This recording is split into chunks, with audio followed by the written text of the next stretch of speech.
Се стреля при всички положения. Удар на Камбуров право в старата обаче. След това интересен изстрел от воле. С десния крак Валери Георгиев при Златинов.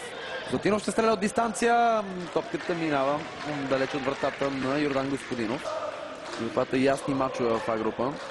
Сега обаче Литекс може да си улесни този двубой. Топка за Вилмар Джордан и пропуск на колумбийския нападател, който излезе в чудесна позиция да потърси крачка точно в обратния ъгъл, преди да види на къде е насочена. Тук вече е въпрос на критерии. Избита топка след центрирането. Мощен удар и прекрасен гол! Ето това е на гола, който ще отвори матча още повече. 25-та минута. Едно брилянтно изпълнение. Но точно Симеон Славчев беше човека, който направи фатална грешка, за да може Литекс да изпусне победата са. Това е масов проблем в българския футбол. Сега добро центриране, овладяване от Вилмар Джордан. Центрира към Джордан. Не беше точен паса, но сега Ваюши може да пробва удар десния крак. О, какво спасяване на Господинов. Неговия рейд. Много сериозен, осезаем натиск на Литекс тук.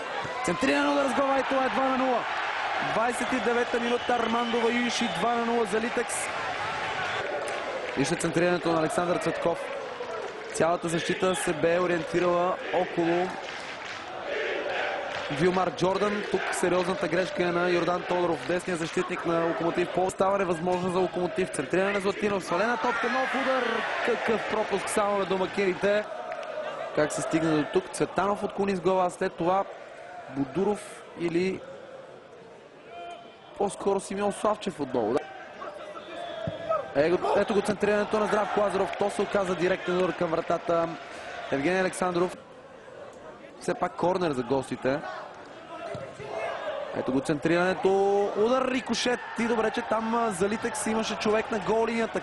Валери Георгиев. Той с глава към Камбуров. Камбуров умело гардира топката. Ще пробва удар Мартин Камбуров. О, това е магия!